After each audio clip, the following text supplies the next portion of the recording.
Allez, maintenant on parle du Togo et on évoque cette manifestation de la dynamique Monseigneur Odro, manifestation qui a eu lieu à Bruxelles, c'était hier. Le président de la République togolaise, Faure Gnassingbé, est à Bruxelles. Il y était hier, il a été reçu par le roi belge. Eh bien, occasion choisie par des Togolais de la diaspora européenne pour manifester contre sa réélection à la tête du Togo à l'issue de la présidentielle de février 2020.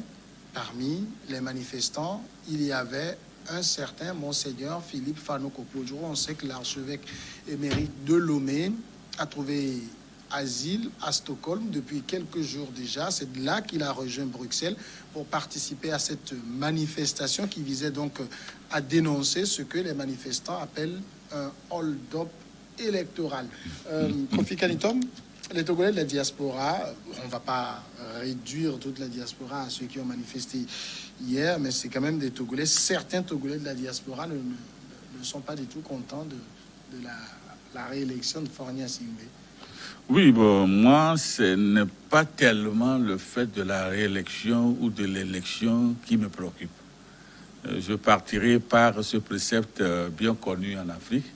Et quand nous considérons le Togo comme une patrie mère, qui voudrait qu'on dise que l'utérin est du sang du bout de la langue, on ne crache pas ça en public. Nous sommes tous des frères togolais, des enfants du Togo. Notre problème, je pense que devrait être réglé au Togo. Ça, c'est la première des choses. Maintenant, j'analyse les deux contextes. Oui.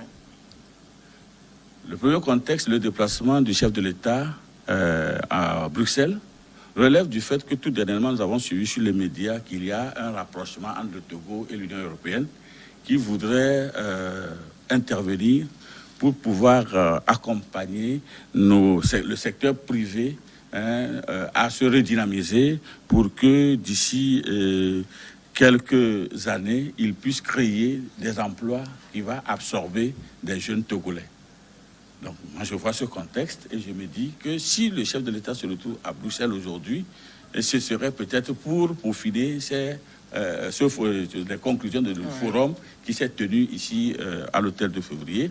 Et je vois en cela une action salvatrice pour les enfants togolais, pour le Togo, parce que nous savons que ce Togo était économiquement très fragile et que la pandémie de la Covid est venue déstabiliser encore ce pays de plus et qu'il faut de nouveaux souffles.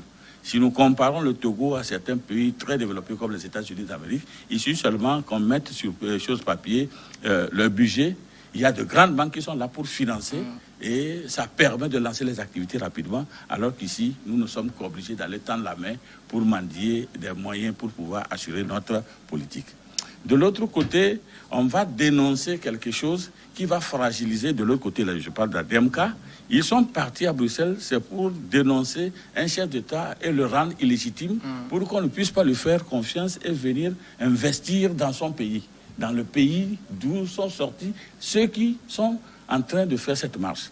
Déjà sur le plan social, moi je laisse le plan politique, sur le plan social, c'est comme si d'un côté des gens qui veulent assassiner, qui veulent priver leurs confrères, leurs sœurs, leurs frères du bénéfice d'une assistance qui pourra les faire sortir d'un malheur. Et là, j'ai été très sidéré quand je revois à partir de 90 ce que le Togo a subi de la part de ces démocrates qui sont venus pour nous faire sortir de la misère dont on croupissait, de comment ils sont allés négocier la suicide du pays. Et qu'aujourd'hui, encore en 2021, ces histoires, ces idées-là affleurent encore certaines idées. Moi, j'ai eu vraiment un froid au dos à constater cela. Parce que réellement, est-ce que cette sortie va faire partir le gouvernement fort aujourd'hui pour remplacer par un autre? Mais on sait au moins que les Togolais, certains Togolais de l'étranger ne sont pas contents. Oui, mais au fait, est-ce que la démarche aujourd'hui va faire partir le gouvernement? Si ça ne peut pas faire partir le gouvernement, même si ça faisait partir le gouvernement, ça installait un autre. Ceux qui partent seront aussi fragiles pour pouvoir laisser la main libre à ceux qui viendront pour gérer ce pays sans incident.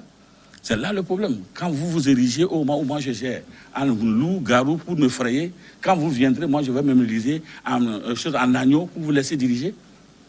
Voilà autant de choses que En fait, je ne suis pas en train de rentrer directement dans ce qui fait que des gens marchent, mais je fais l'analyse de la situation qui se présente aujourd'hui.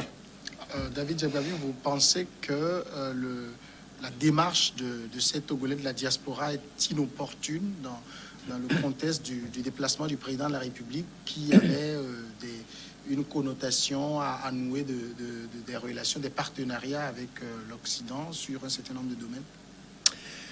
Je ne crois pas que ces Togolais sont sortis pour bloquer quoi que ce soit du séjour du chef de l'État à Bruxelles. Mais je crois qu'ils sont sortis pour dénoncer quelque chose qui le comprennent comme une sorte de crise politique qui bloque le pays.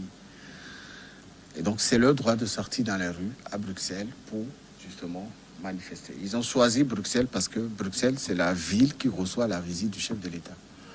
Vous savez qu'au Togo, il est interdit de manifester dans les rues pour des raisons politiques ou pour n'importe quelle raison.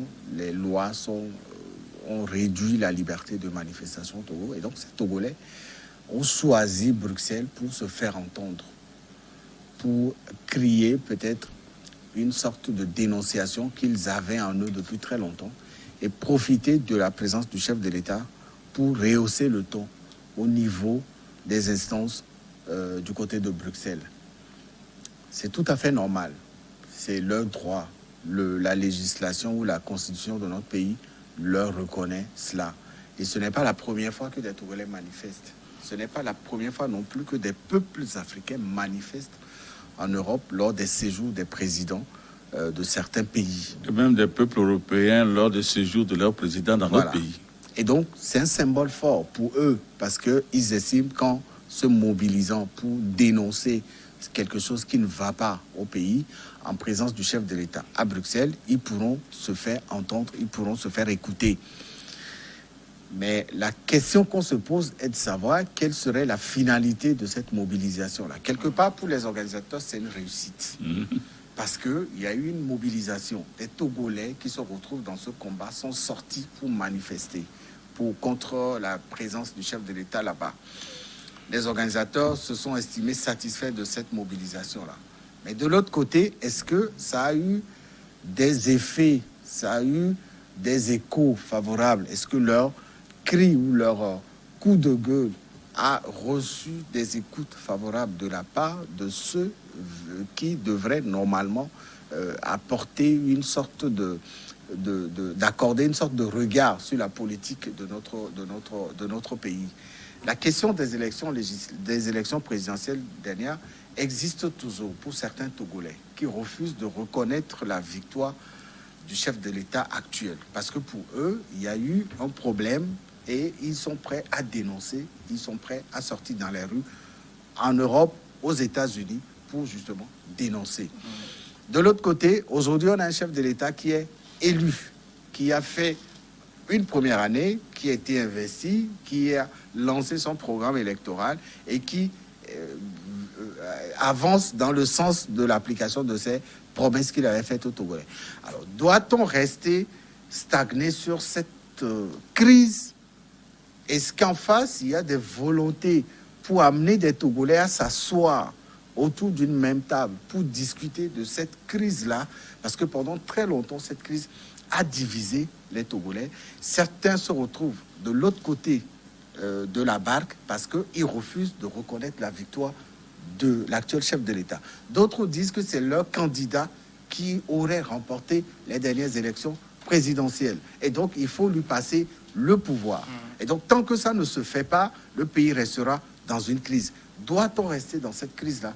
Pendant combien de temps? Parce qu'aujourd'hui, il y a une crise sanitaire aussi qui est venue s'ajouter à la crise politique que vit le Togo. Il faut à un moment mettre la volonté de discuter, de dialoguer en avant pour qu'on puisse ensemble, en tant que Togolais, arriver à apporter des solutions à ces différentes crises-là. Pour cette diaspora qui a manifesté hier, est-ce qu'il y avait d'autres moyens de se faire entendre, d'après vous? Non, d'autres moyens, je n'envisage aucun. Mais ce que je voudrais dire, l'extraordinaire, c'est ce qu'on n'a jamais vu. Et David l'a si bien dit, ces façons de procéder ne sont pas seulement des trouvailles de cette diaspora, de cette frange de diaspora qui s'est rendue à Bruxelles.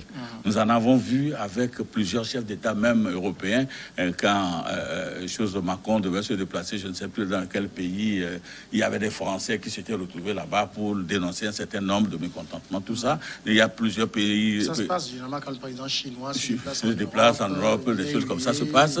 Donc ça veut dire que c'est des choses que malheureusement nous n'avons pas pris le temps d'analyser pour voir quand de ces phénomènes interviennent, est-ce que ça arrive à arranger quelque part quelque chose. Moi, ce que je suis en train là où... Mais ça fait écho. Ça fait écho. Non, ça fait écho. Et malheureusement, est-ce que c'est l'écho? Oui. Il a bien dit, la manifestation a bien marché, ils se diront que oui, nous avons atteint nos objectifs, c'était d'aller dire pour que les gens comprennent. Est-ce que c'est pour autant que Faure ne sera plus président au Togo? Parce que ce qu'ils veulent, ce n'est pas le cri, mais ce qu'ils veulent, c'est revendiquer une victoire. Est-ce que c'est pour autant qu'ils auront cette victoire? Maintenant, si cet écho, malheureusement, portait atteinte à tout ce que moi j'attends dire qu'il y aura des investissements pour le transport, pour les infrastructures, pour l'énergie, pour l'eau, pour l'hygiène, pour la santé, pour l'éducation. Si ces éléments-là pouvaient bloquer un pan de la montée du développement dans l'un de ces secteurs, vous voyez que c'est les Togolais qui en pâtiraient. Et la deuxième chose, je me dis, le moyen qu'on a utilisé pour aller faire cette démarche à Bruxelles, si je comptabilise les frais de voyage, tout ça là, au moins ça aurait arrangé un village au Togo. Ça pourrait permettre de pouvoir prôner un acte de développement. Et c'est à base de ça que la population saura que quelqu'un est en train de faire quelque chose et lui portera confiance parce que jusque-là, nous n'avons que agi à base du discours. Et je vous ai dit ici que j'avais entre-temps dit qu'il y a un monsieur qui m'a étonné dans ce pays, c'est peut-être Tata Ablessi, non pas parce qu'il a été président de la fédération, je connaissais son village avant qu'il n'arrive. Et quand il est arrivé, j'ai vu comment il s'est battu pour développer cette localité aujourd'hui. Et lui-même a offert un bâtiment qui sert aujourd'hui de centre de correction de baccalauréat avec des instruments très sophistiqués. Un monsieur comme ça se présente à une des élections. Moi, je ne tarderai pas parce que c'est quelqu'un qui a développé son milieu. Par contre, nous avons vu des gens qui ont eu plus d'argent que lui, qui sont allés s'installer en Europe. Ils ont dilapidé cet argent, ils sont revenus encore demander quérir notre suffrage. Vous voyez, quand on voit des choses comme ça, ça irrite. Si vous ne pouvez pas donner, n'empêchez pas celui qui est en train de donner quelque chose à quelqu'un. C'est là où je dis que sincèrement, il faut qu'on revise un peu nos actes. Pour ce qui s'est passé là-bas, je ne voudrais même pas en discuter, mais je dis que en tout état de cause, ça ne change rien. Peut-être que le président ira à 5 ans. De toutes les façons, c'est lui qui a commencé et on le voit. Les cris là vont tellement tonner, mais ce n'est pas sûr que ça puisse changer quoi que ce soit. Malheureusement, si ça doit avoir des faits, si l'école là doit avoir des faits, c'est empêcher que des financements arrivent pour que le secteur privé puisse, comme ils le disent, à terme de 5 ans, envoyer 10 millions de Togolais dans un emploi. Je l'ai dit en introduction, quand on scrute les participants, on remarque la présence de Monseigneur Philippe Fanouko Podro. Le vieux prélat n'en demeure pas. Oui, il a fait la promesse qu'il allait vivre l'alternance avant de mourir. Il a fait cette promesse aux militants de la dynamique. Quand est-ce que cette alternance va arriver? C'est ça la grande question. Il n'en dément pas parce que il est aujourd'hui, Monseigneur Podro, il est aujourd'hui considéré comme le Gandhi du Togo, ou alors le Moïse du Togo, celui qui ouvre la voie qui mène directement vers l'alternance. Sauf que dans le cas de Moïse et de Gandhi, nous avions tous vu les résultats. Moïse, lui, a réussi à ouvrir la mer. C'est ce qu'ils ont dit dans la Bible. Il a séparé, il a ouvert la mer, les Israélites sont passés. Gandhi, on a vu. Alors, sa présence dans cette manifestation à Stockholm est un symbole fort pour les manifestants et pour les militants de la DMK qui, en le voyant venir se présenter à cette manifestation, ont accepté de s'associer à ce mouvement de rue, à ces revendications qu'ils avaient formulées hier. Et aujourd'hui, quand on sait aussi les conditions dans lesquelles ce prélat a atterri à Stockholm, on se dit sa présence devrait forcément apporter une sorte de baume au cœur de ces militants, de ces manifestants. Et ça a été le cas hier, dans les rues de Bruxelles. Le Monseigneur Podro est une personnalité que nous respectons tous dans ce pays pour tout ce qu'il avait investi durant sa carrière qu'il avait passée à apporter aussi quelque chose de lui à la construction à la construction de notre démocratie ici au Togo. Et aujourd'hui, il est quand même cité pour ses militants de la DMK parmi les personnalités les plus respectées. Au-delà même de la position qu'occupe le président Agbeomi Kodjo, Monseigneur Podjo coiffe un peu cette hiérarchie qui symbolise beaucoup d'investissement, beaucoup de respect, beaucoup de présence et de disponibilité surtout. Et donc, la manifestation, elle a eu lieu hier, on a vu les images tous, mais au final, qu'est-ce qui va en ressortir? Est-ce qu'il faut aller manifester parce que le chef de l'État est à Bruxelles pour se faire entendre? Ou alors est-ce qu'il faut penser, peut-être développer d'autres stratégies qui iront vers le règlement de cette crise-là? Parce que ce règlement doit venir des deux parties, et du côté du pouvoir et du côté de l'opposition, qui continuent de revendiquer la victoire de leur candidat. Sans cela, les manifestations, il y en aura. Le chef de l'État, il va continuer à voyager. Les manifestations, il va y en avoir partout où il passera. Mais si derrière toutes ces manifestations, il n'y a pas un crédit qui est proposé aujourd'hui en termes d'acquis ou de résultats, je pense qu'il faut peut-être qu'ils commencent par repenser une nouvelle formulation de ce combat qu'ils ont choisi de mener. Je voudrais intervenir par là sur ce même sujet. En paraphrasant ceci, on dit si quelqu'un se tue à vous démontrer quelque chose, laissez-le mourir. Parce qu'il nous avait été démontré par des prédications que au soir de l'élection, vu toutes les choses, les révélations reçues, il y aura alternance. Mais malheureusement, l'alternance ne s'est pas présentée. Mais on doit nous démontrer que c'était un postulat qu'on nous avait demandé d'accepter, qu'il est toujours vrai. Donc, moi, la présence du prélat à ce niveau, c'est toujours pour pouvoir soutenir son postulat qui jusque-là n'est pas encore démontré. Et là, il avait toute sa raison d'être là-bas, parce que moi-même, si j'étais à sa place, je ne reculerais pas tant que... Mais jusqu'à quand, en entendant Godot, donc on s'avance. Mais ce que je dénonce aujourd'hui, c'est ce que David est en train de dire. Si ça ne peut pas permettre à un Togolais de changer sa condition de vie, de changer, d'aspirer à un bonheur, je pense que la stratégie qu'il faut utiliser n'est pas la mieux, c'est pas cette stratégie qu'il faut utiliser. Il faut utiliser une autre stratégie qui puisse permettre. Et il y en a tellement de stratégies que aujourd'hui, d'ailleurs, on quitte un pays où on s'est fait retourner tous les partis politiques qui devraient accompagner l'opposition à une victoire. On s'est fait tourner le dos à ces partis et on s'illustre seul. Est-ce que aujourd'hui nous sommes dans la bonne posture? Et quand vous regardez aujourd'hui, c'est comme si l'opposition n'existe plus. Pas seulement du fait que on revendique un pouvoir, mais du fait que dans la revendication de ce pouvoir, on s'est opposé aux autres partis et on est seul sur la barque. Et malheureusement, on n'agit même pas sur le territoire où nous sommes pour délier les gens de la misère dont on est censé les délivrer, mais on va crier là où on va pour crier pitance pour sauver ces mêmes Togolais. Alors, l'autre chose peut-être qu'on peut retenir de cette manifestation, c'est que ici au Togo, certains s'amusent, c'est peut-être ce que disait un peu Kofi Kanitom, à enterrer la DMK. Et c'est à son initiative qu'il y a eu la manifestation et il y a eu foule. Oui, vous savez, si le gouvernement avait ouvert l'organisation des manifestations au Togo, la DMK se ferait entendre, se ferait parler de lui, d'elle encore aujourd'hui dans les rues. Elle appellerait forcément à des manifestations, les gens sortiront ou pas, c'est selon ce que vous comprendrez comme message important. La DMK aujourd'hui, elle a réussi quand même à mettre en place une arrière-base assez solide du côté de la diaspora, en Belgique, en France, en Allemagne, aux États-Unis, au Canada surtout.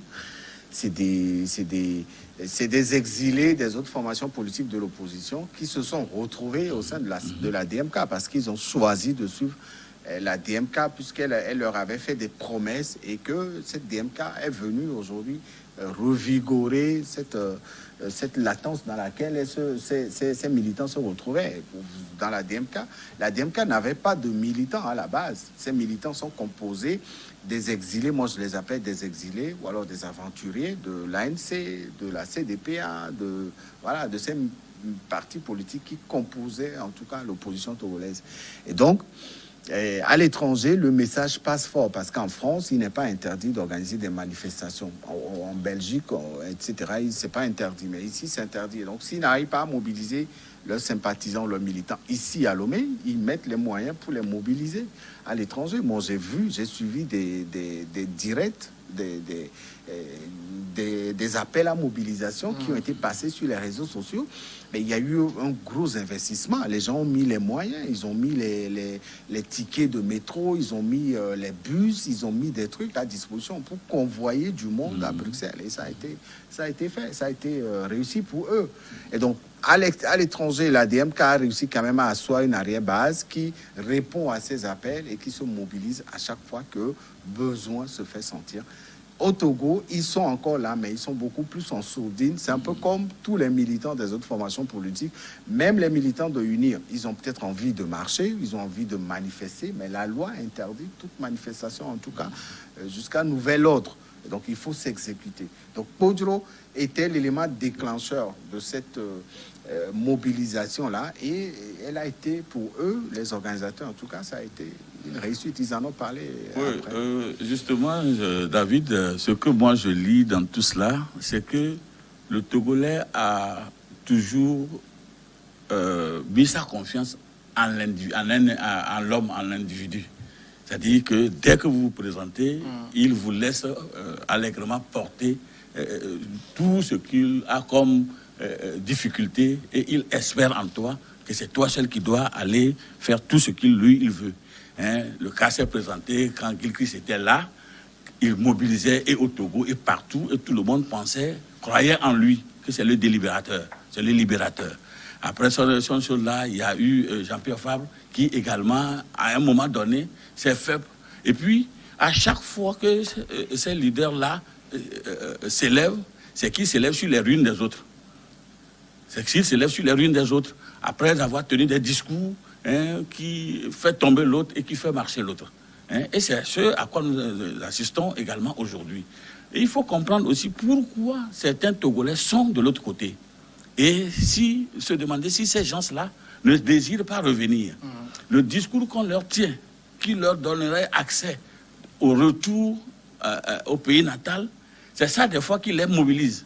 Et le fait que, également, eux aussi, ils mettent confiance en une personne, c'est ça aussi qui endommage un peu leur truc. Et ils se sentent souvent, comment l'appelle-t-on, désabusés et puis déçus en dernière minute. Si il n'y avait pas eu les élections de 2020, je ne suis pas sûr que la DMK aurait mobilisé autant de personnes que sur l'ANC, là-bas, dans ces pays. Ça, ce n'était pas sûr. C'est parce qu'il y a eu des élections et qu'on a dû aider des gens à comprendre que c'est parce que les autres n'ont pas voulu que la DMK monte au pouvoir qu'ils ont aidé le pouvoir en place à être là. C'est ça qui a galvanisé et qui fait croire aux gens que ceux-ci disent la vérité. C'est ça également la lecture qu'on fait des choses aujourd'hui. Et c'est ça un peu ce qui est dramatique dans notre histoire. Si des gens pouvaient faire l'effort eux-mêmes d'aller analyser, de comprendre, nous serons sortis de cette histoire-là depuis. Mais est-ce qu'ils ont quand même réussi à voir le chef de l'État hier? Je suis pas sûr. Non, les mêmes qui ont ouvert les portes pour cette marche-là, c'est les mêmes là qui protègent celui qui est là. D'accord. Il nous reste quelques minutes pour finir. Et comme c'est vendredi, ce qu'on fait avant de terminer, c'est bien d'analyser et d'attribuer des notes de 0 à 10 à une personnalité ou un événement qui a été pour vous marquant pour cette semaine qui est en train de s'achever. David Jagbavi, on va commencer par vous. Alors, moi, je voudrais donner une très faible note à ces ministres-là, ces ministres qui continuent de changer la force et l'estime qui sont contenus dans le rôle, ou dans le titre de ministre dans nos sociétés ici. Et donc, ils arrêtent de faire ce qu'ils ont fait. Ils vont se reconnaître. Moi, je suis outré de voir des ministres mobiliser des médias pour aller couvrir des remises de dons qui ne symbolisent rien du tout. Je voudrais les appeler ou les inviter à copier les habitudes de ces anciens ministres qui sont encore dans le gouvernement, qui font beaucoup, mais qui ne font pas parler de... qui font des investissements. J'ai été déçu de voir ce qui s'est passé hier sur les médias, sur les réseaux sociaux, on en a tous vu. Le professeur Ayew Adam, c'est un ministre que j'estime et que j'admire beaucoup pour l'intelligence dont il dispose. C'est quelqu'un qui est rempli de connaissances. Mais j'ai été déçu hier de voir que pour 5 cordes, on mobilise les élèves qui sont à quelques semaines des examens dans les collèges ou dans les lycées. Pour 5 petites cordes à grimper, qu'on mobilise ces étudiants, ces élèves, pour procéder à une cérémonie de remise. Le ministre aurait pu faire ça sans grand bruit, il serait applaudi. Et donc, ils arrêtent de désacraliser la fonction de ministre. La fonction de ministre, c'est une fonction honorifique, c'est une fonction respectueuse. Si un ministre a 4 ou 5 cordes à remettre à une communauté, qui me fasse appel, j'irai chercher ces cordes, j'irai chercher ces petites boîtes de craie pour les remettre en son nom, au lieu que lui-même il mobilise autant de ressources et d'investissements. Ça équivaut à quelle note, la note faible? Pour moi, ça équivaut à 4 sur 10. Je suis désolé. Monsieur Ayew Adam, c'est un ami à moi. Bon, aujourd'hui, je lui donne 4 sur 10. J'avoue qu'il y a beaucoup de... Je ne sais pas, je lis devant moi quelqu'un qui parle d'une sorte de désinformation qui dit qu'en plus des cordes, qui auraient du matériel, en tout cas des tenues sportives... c'est le même, ça équivaut au même. Ça équivaut. On remet des tenues sportives, on remet des cordes et on mobilise. Moi, mon problème, c'était qu'ils ont mobilisé les élèves. Alors mon fils, il est en train de préparer un examen. Je n'accepterai pas qu'on le fasse sortir de sa classe pour le mettre sous le soleil parce qu'un ministre viendra donner des tenues sportives ou des cordes. Kofi Kenitone, très rapidement. Oui, très rapidement, je dirais que peut-être je donnerai une très forte note au chef de l'État du fait que sa détermination et son courage, malgré les menaces, l'ont mené à braver cette marche et arriver à Bruxelles. Il n'a rien à craindre, lui. Non, mais de toute façon, non, ce qui est sûr, je disais tantôt que ceux qui ont autorisé la marche, ce sont ceux qui me protègent à être là-bas. Mais seulement ce courage est en lien avec ce qu'il allait faire là-bas.